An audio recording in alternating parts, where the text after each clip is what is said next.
What's going on, everybody? You guys can see the title of this video might be a little controversial. I'll get into kind of why I feel this way.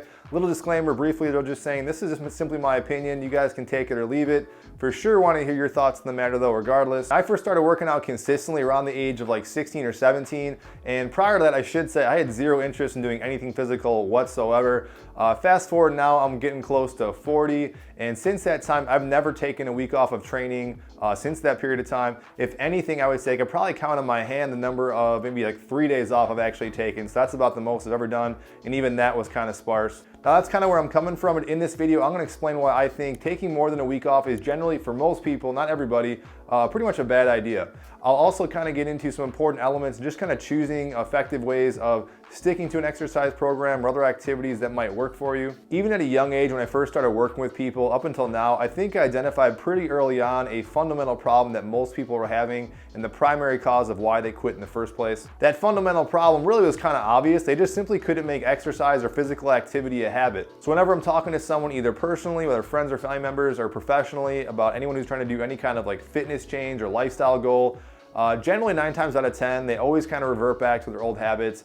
So much so that I, at least personally, always anticipate for their failure first. That sounds kind of pessimistic, but that just kind of makes me kind of think about trying to find some solutions that this next time they make this behavioral change, it'll actually stick. It's really just to kind of find efficient and ideally enjoyable activities or exercises that make exercise habitual next to almost brushing your teeth. That is assuming you brush your teeth every day. And some of the things I'll be getting into I can relate to personally from just starting to transition to working out at home the last 2 years, where previously I used to try this stuff and just never stuck.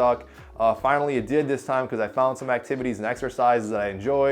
And also, most importantly, they're actually delivering results. But a big red flag that always kind of goes off is whenever I kind of hear someone saying they're either didn't stick to their schedule, they're taking some time off, maybe they're going on a vacation. Anytime they start deviating from their traditional schedule, at least a new schedule they start setting, to me, that's always the beginning of the end. And this is likely going to be the case unless we identify soon on what's the actual problem is. Is it just they're doing too much work? Is it it's not fitting in with their schedule? Do they feel like they have to do too many sessions per week? Is it just the total time in the actual workout session too much?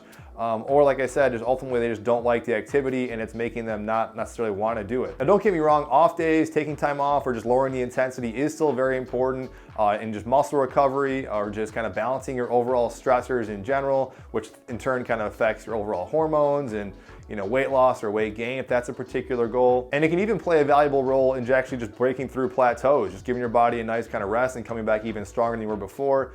And also keeping in mind that exercise addiction, I know, is a very big real thing and is a concern to some people. So I'm also not encouraging people to get addicted or feeling like they have to be a slave to their exercise program either. So when I tell people that yes, you can exercise every day if you want to, but this is definitely assuming that you're just balancing all your life stressors in general. And the idea of just doing physical activity every day really shouldn't be too controversial. After all, we are essentially designed for movement and just moving our bodies around to be healthy. We're definitely not designed for the opposite, which a lot of people end up kind of doing, which is kind of falling victim to just moving essentially from chair to chair, whether that's just our automobiles to our desk job, back to our house. So whatever I'm saying, like exercising or doing physical activity, it's really just doing something that you enjoy, and it's something that is in line with your energy throughout the day. And this is something I think a lot of people don't really consider. Oftentimes when people start some sort of exercise or lifestyle change, oftentimes they are pretty much overworked, they're a little burnt out. They start drastically cutting their calories. They start doing some sort of high intensity interval training, which they feel like they kind of have to do. And it is basically a big kind of shock to the system where they're just essentially not ready for this big exertion that they're kind of having planned for themselves in the totality of how they're balancing their stressors. So as I'm kind of promoting about choosing and doing physical activity or exercise every day, some good things that always I remember in my head is that generally kind of thinking about when you approach your training session, you should be walking away kind of feeling somewhat energized. You should not be leaving the gym or your at-home workouts feeling like you're drained and just wiped out. There's a couple sayings that have always kind of clicked for me, like, train, don't drain, stimulate, don't annihilate. These are kind of good things to kind of keep in your head, because I'm definitely guilty of it too. Sometimes I know that I can come in here and do way more work than I intended, and that's going to kind of set me back the days going forward. But if I did, I know the next day or maybe a couple days after, I'm just going to pepper back some of the effort that I did put in because of the last session I just did prior. And it's worth noting a giant variable that's actually going to keep people accountable and wanting to come back and train somewhat consistently. And that's just the results that are coming back. That could be the visual results you're seeing in the mirror, the effort, the time and effort you're putting into the gym is kind of coming back.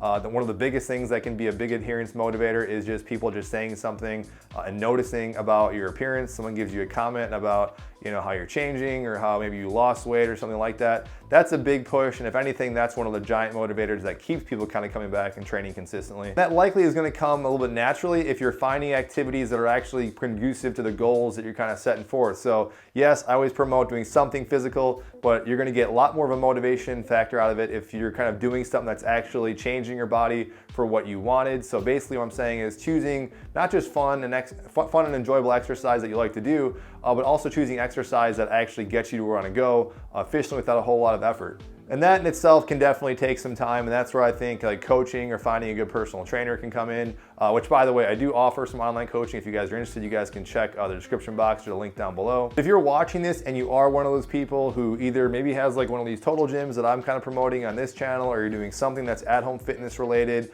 or you're sticking to some sort of program that's going to a gym, or just sticking to like physical activity in general, and you're kind of struggling with this, one of the biggest things and simplest things that I'll tell people to do is stick to some sort of schedule, and just whatever you do, try not to deviate from that. So if this is you and you're somebody who either is, say, working out at home, you're having a hard time making it kind of stick based on maybe you're using these total gyms like I'm talking about, or it could be resistance bands or dumbbells, it could be going to the gym also, but basically anybody who's struggling with sticking to any program, one of the simplest and basic recommendations I always tell people is to find some sort of schedule and just don't deviate from it. And what I'm saying is it's really kind of simplistic, just telling yourself that you're going to do something physical that day, 15, 20 minutes, don't even put a timestamp on it, just kind of see what happens in the day, saying that I'll either do 2 days on, 1 day off, 3 days on and 1 day off. You tell yourself you're just gonna do the weekdays, take the weekends off. You can even tell yourself you're gonna do something every single day that's physical. You're just gonna kind of gauge how you feel depending how much effort you're gonna put in on some days versus others. One big tip I give a lot of people, especially when they used to go to the gym, you can apply this to home training as well, is the biggest probably obstacle for most people is really just kind of getting in the figurative door basically. So if people are working out in the gym, I said, you know what, I don't care what you do, just walk through the doors of the gym. I don't even care if you go sit in the recumbent bike and just watch TV, because odds are if you're just the habit of going to the gym, that's going to be for sure one of the biggest obstacles, is that just consistency. But odds are once you kind of start working out, getting the blood flowing a little bit, even within 5 or 10 minutes, you're probably going to put forth some effort. And the same goes for if you're working out at home. Just go into your gym, whatever that is, jump on the device or machine, could be a bike, could be one of these total gyms.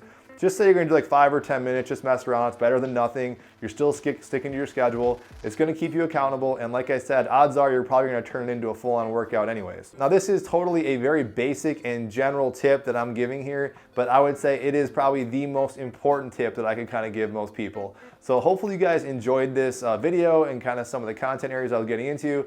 I for sure wanna hear again, if you guys have something for yourselves that's worked for you, that you guys wanna share down below that could help others, definitely put that down below. And as always, thank you guys for watching. I'll see you guys in the next video.